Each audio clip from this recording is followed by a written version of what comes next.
Hi guys, I'm going to start with the Esoteric Buddhism of Japan Oracle cards.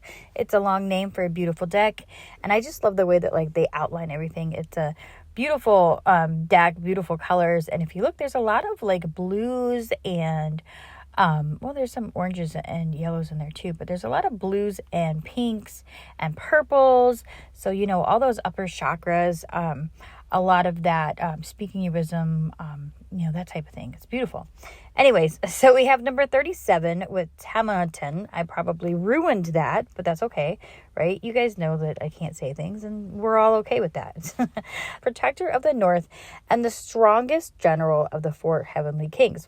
And it says you are a strong and trusted leader. So this kind of gives me emperor vibes, that type of thing. It's somebody who has that passionate ability to kind of lead in this, sometimes can be a little forceful, being an Aries, I get all of that.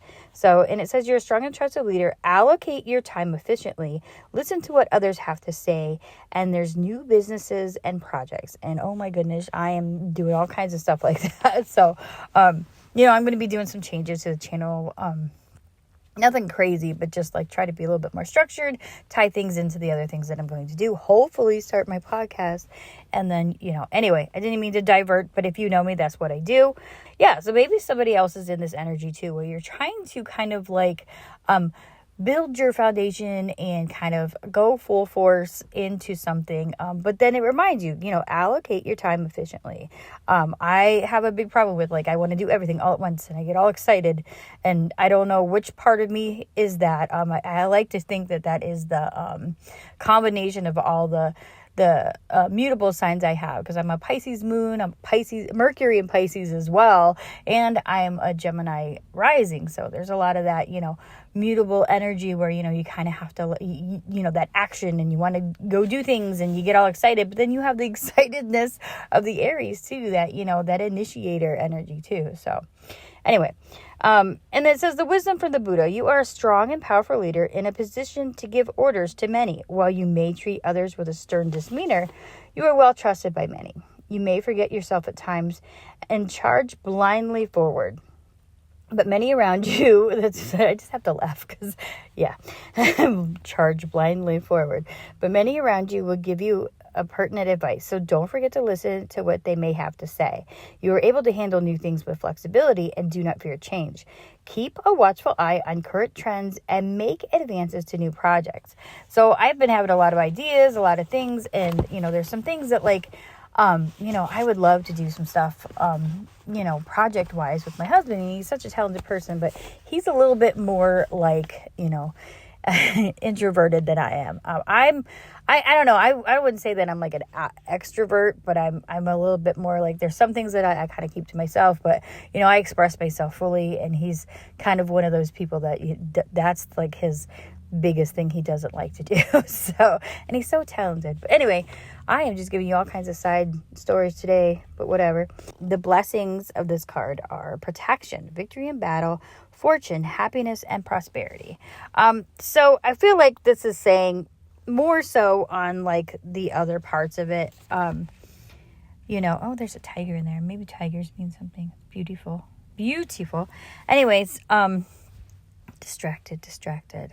I feel like what I'm getting out of this is, because I'm always distracted, so maybe that was meant to come out that way, is about a lot of times we get excited and we go full force, and we want what we want. And as a leader, sometimes it is important, and the emperor is somebody who listens to others.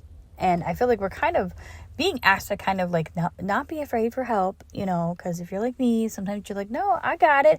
I don't like to do that in a rude way, but I you know what I mean? It's you get so excited about your idea that you want your idea to come into fruition the way you want it to.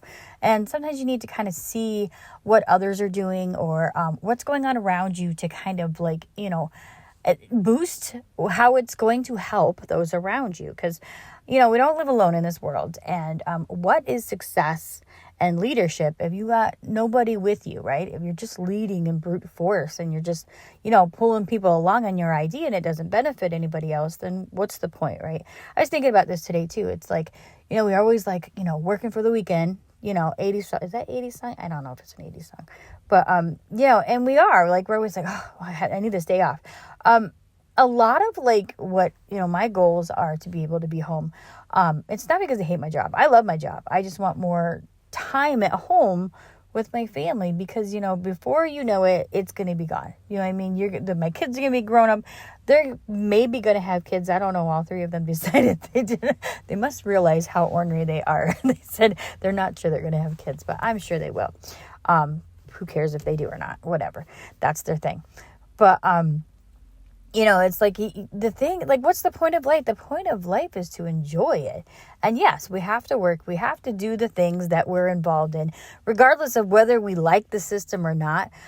But that's the thing. Figure out a way to work it in your favor and how it helps the people around you. If you want to lead people around you, like your family, if you want people to, and your friends or whatever, or even if you're like, you feel inspired to help a community, do that in a way that not only uplifts you, but it uplifts the system. And I know I say this all the time, but I'm a public health nurse. So a lot of times when we go to schools and we do like career day, we talk to like, junior high and high school kids. We talk to them about, their future. One of the things that we'll talk about, and I don't like to harp on public health because a lot of times those kids know them and tell them to wash their hands and get their vaccines, you know what I mean? But on a bigger perspective, I like to remind them that why is it that you care about whether your neighbor gets sick or whether your neighbor has like some horrible disease if you don't think it's going to affect you? If you think it's going to affect you, then that's the easy answer, right? But at the end of the day, you have to realize the cold hard facts are, sorry about that, when you have something that kind of takes over your community, like an illness that is unable to be controlled because it's something that, really needs to be suppressed or whatever, then that fact is that it takes over your community, it uses resources, and it makes it harder for that community to thrive, right? End of story. So I think a lot of things are that way. But when we want to narrow that down to our inner story, our inner lives, I could just be like, I just want to do this for me and da-da-da-da-da. I could do something that doesn't spark my interest or, really, I could hustle and do something that isn't me. And that's kind of what I've been struggling with. Like, I love my YouTube channel and I love doing what I'm doing right now. But, I'm not monetized or whatever, da-da-da. So I'm trying to work some different ways to do some other things that kind of bring that into play, but that I enjoy it. Because if I don't enjoy it, it's not going to happen. I'll burn out like a candle, in a snowstorm. Is that a good is that a good reference? I don't know, but I will, because I have to be being that I have ADHD and it's just my personality, who I am. I have to be inspired and I have to like it, right? So I feel like also that's just life. You have to like what you're doing. You have to enjoy your life. So otherwise, what's the point? And you think about like how like it must have been like, hundreds to thousands of years ago when people thought the whole purpose of living, and I'm going to harp on this. I can't help myself. I didn't even get to my tarot cards yet. But the whole purpose was to like, do stuff so that way when you die, you could be happy. That drives me crazy how, blind a lot of us kind of really were. Like, I never really fit into that narrative. But if you're somebody like me and you grew up and that's what your family did, like there's a lot of people that is their culture and that's just what they, they understand is like our whole entire purpose in here is to, make it to some great thing that we can't even experience right now. And I feel like that is such a slap in the face to life. So that's my small rant. I don't know if it was small, but it was a rant anyway. So, and then we're going to go to, I am so sorry, the Santa Muerte Oracle. At least I don't have kitty cats interrupting today, right? I don't know. I think you guys like the cats, though. I think you enjoy that when they come. And so we have number 23 with unconscious. This card, directly influenced by the moon, represents the unconscious, which is to say the treasure chest of images that come from our own experiences, into which thoughts, instincts, emotions, or behavior models flow, and are influenced in turn by this part of our minds that we are unaware of. It is the passage between the spiritual and the physical planes, intrinsically connected to dreams. I said all that without messing that up. Go me. This psychic dimension is also in contact with all aspects that come from collectiveness and with the primary, innate, and archetypal, see there's a mistake, aspects that originate in the world of emanations, The advice of the dead: trust your intuition, even if this seems to counter reason and rationality. So it's beautiful. So, yeah. And that's that inner knowing. Like, if you look in this card, she's got like eyeballs everywhere because, you know, being like connected with the moon, and she's dreaming. So maybe there's a dream, maybe figuratively, or, you know, maybe more subconsciously. There's something that you really want to do and that you're trying to push for. And that's another warning, I think, sometimes when we want to lead, or like, I keep saying lead, but maybe it's not so much about leading somebody, but it's more about, you know, pushing forward in something that you want to do, because that's what I'm getting from this. As somebody is trying to do some type of endeavor, or there's something that's super important to you and you're trying to get it done and you're pushing for it and you really want to do this thing, and in, you know, that esoteric Buddhism card, that's so long, but I can't say that guy's name again. That card, you know, talking about, you know, how you need to kind of like listen to others too. Sometimes when our dream is like, you know, so intense, and that you feel the need for that, sometimes, you know, we kind of are blinded to not only like other people around us, but we're also blinded to our better knowing. It's more about like, oh, you know, that comes from a place of lack. And I say that all the time. I say balance. I say the word lack, all that. I say that constantly. And it should just be like a t-shirt that I make. Make sure you're balanced and balance your give and take and stay out of lack, right? I should say that every 5 minutes. But anyway, it's true. That's basically what it is. That's going to be a mug someday. But I feel like, you know, with those two cards, that's kind of what it is. It's like, you know, you're pushing so far and you really want this thing so much that sometimes like other suggestions, you know, you're like, no. I got it. I can do it myself. I have driven people nuts my whole life because as a little girl, I was extremely determined. Aries to the max, man. I mean, I was one of those that like, oh no, I got it. My kids are that way too. They will deliberately not do something because they want to do it themselves, and they are so darn independent. So maybe this is somebody who resonates with this. And then the intuition part of, you know, the subconscious card, it's really about, you know, sometimes we're that like determined and we have this need to get it because that really does come from a space of lack where you feel like you're not going to get it, or you feel like, you know, this thing isn't going to happen and I'm going to be disappointed again, right? So what happens is, you know, we really fight that. We fight that intuition where it says, you know, oh, okay, slow down a little bit, you know, maybe do things a little bit this way. So I feel like this is really saying, pay attention to your surroundings, you know, connect with earth too. Because a lot of times, you know, nature gives you those nudges, and sometimes you need to block out the noise. So, you know, accept help from others. Maybe consider some suggestions. You don't have to take them, but it doesn't hurt to sit down and listen to them, because sometimes like you can kind of blend that with your own intuition. And let's get into the tarot before this turns into a 20-minute video about me ranting about my issues. So the first column, I kind of, you know, that's always like, you know, who this is or what the situation is. It's kind of like your energy now, whatever. And then we have the Queen of Pentacles and we have the Seven of Cups. This feels like to me, somebody is in this energy like the Queen of Cups who, you know, maybe you've done a lot of like inner work. You have really kind of like made sure that you're good on the inside. You're doing that self-care. You're okay with that. But maybe it's the other things. It's the leading in the outward part. It's, and I don't know why I keep saying leading. It's not so much about leading. I keep feeling it's more about, you know, kind of being a boss in your way, doing your thing.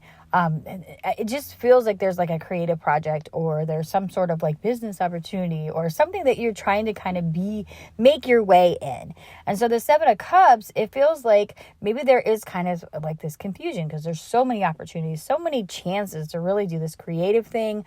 And it, you know, that's the thing too. It's like, it's all good because it's, cups are what? Cups are spiritual energy. They're also emotional energy. So if you have 7 cups, right? Now, how much of that energy are you putting into that? How much are you pouring into 7 cups, let alone just 1 or 2 or 3? Because yeah, we can have multiple things, but once you spread that out, as the farther you spread it, you know, are you really able to put that much in yourself? So I feel like being somebody who is kind of focused on that inner self, mastering that like she does, that is a good position to be in. But the confusion comes into whether you need to really spread it out as much as you're kind of thinking, or, maybe you're overwhelmed because you really don't want to put that much into so many things, but you're kind of confused in where you should go, right?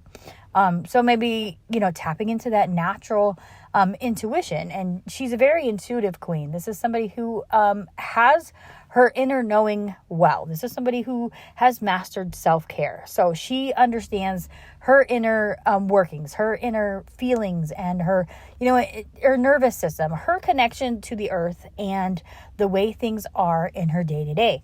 So she's able to understand those nudges and what they mean. So I feel like this is somebody, maybe you are able to do that right now, and you really need to kind of focus on that. Or maybe you are focusing on that, because this is kind of like the current energy that you're in. So the second column, I always kind of like to use that as, what we need to work on. And, this has the 7 of Wands. And so there's a couple 7s here. Yeah, there's like 3 7s here. I always have repeating numbers. I think that's amazing. That's why I use 2 different decks a lot of times, because I like to see if repeating numbers come up, and they always do, because it's freaking awesome. But I love tarot. Anyway, so the 7 of Wands, a lot of times that is like standing your ground. That's like being defensive. In the Rider-Waite, like he is protecting his area, right? And if you look like in this card too, there's like a feather on this cliff, and that's his cliff. And he's like protecting, or she, I should say, he's protecting that from like all these other birds that are trying to get in his space, right?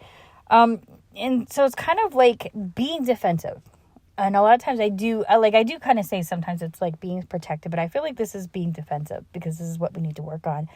And then we have the Page of Cups. So the Page of Cups, that is somebody that's super enthusiastic, and they're kind of like, they go with how they feel. There's no like pausing and thinking about it. This is, I know it's a cup, but this is a very like Aries, but emotion. So maybe this is me. I don't know, because I have a lot of water too, with Pisces freaking everywhere. But like, I feel like this is somebody who is, your guard's up. Why your guard up? You need to like balance between that and allowing that flow. So either that, or maybe you're afraid. Maybe your guard is up because you're afraid that some person, is going to kind of like, just take over your thing. I don't know. I don't think that's so much it. I think it's more about needing to balance that, that guard and that structure that you have to have with your flow, because that's kind of like the thing, right? That's the same thing as the Queen of Pentacles. Being Pentacles, she's very like, she's structured, but at the same time, sometimes she's a little like, she likes to be comfortable. You know what I mean? So, but she's kind of, she's grounded still. So it's kind of like a good combination. And I feel like that's what we kind of need to do, because, of course, everything's balanced. It always is. That's what it is.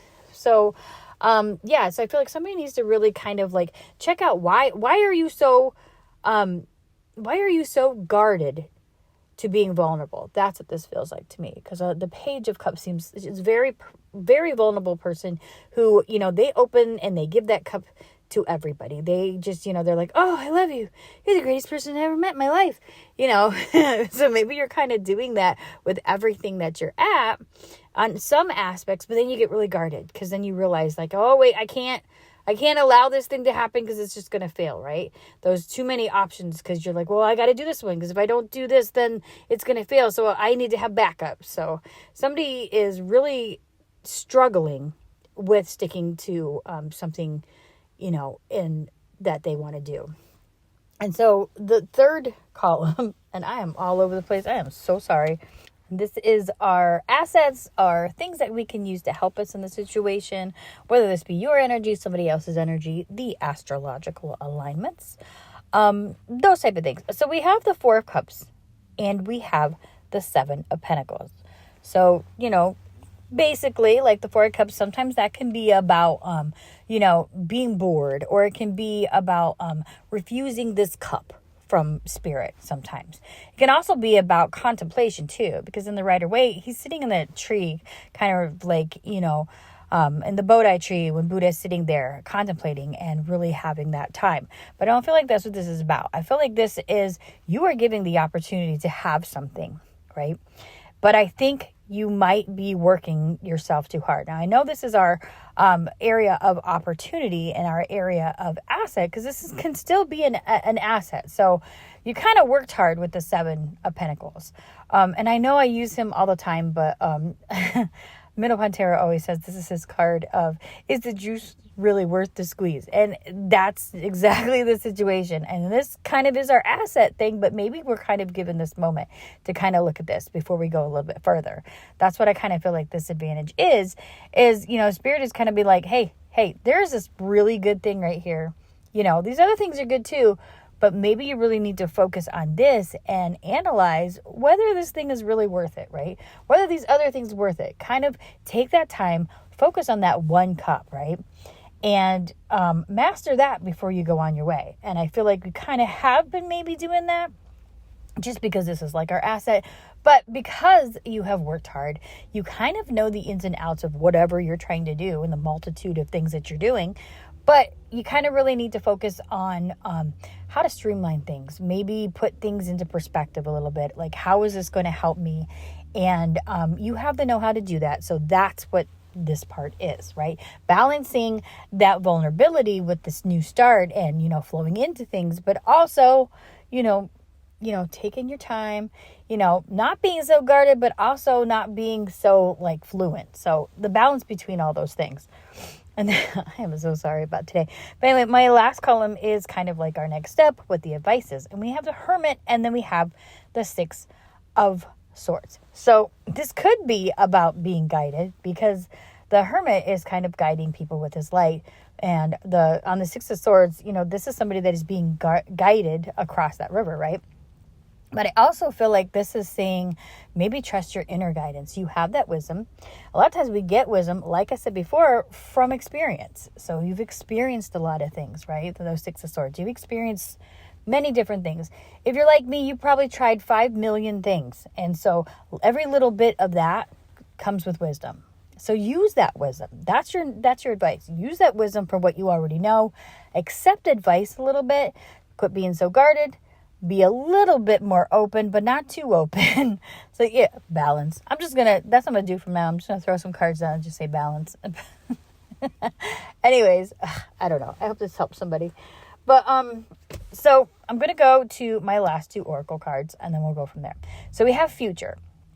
Now, if you look at this card, there is a lot of things, like if you see like the buck with it's got I don't even know what they call that, but like when he's got the little mini horns, and then if you look way back there, he's got this big, beautiful rack back there.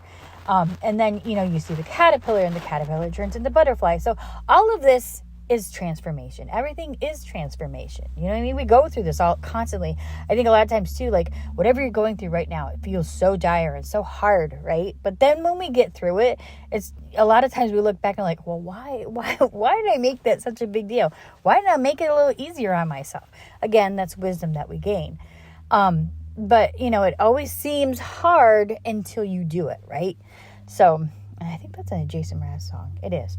Anyways, but I feel like that's kind of what it is. And again, with the Hermit and the Six of Swords, being that this kind of feels like a transformation, a transition is the word I'm looking for. Not so much transformation, but transition.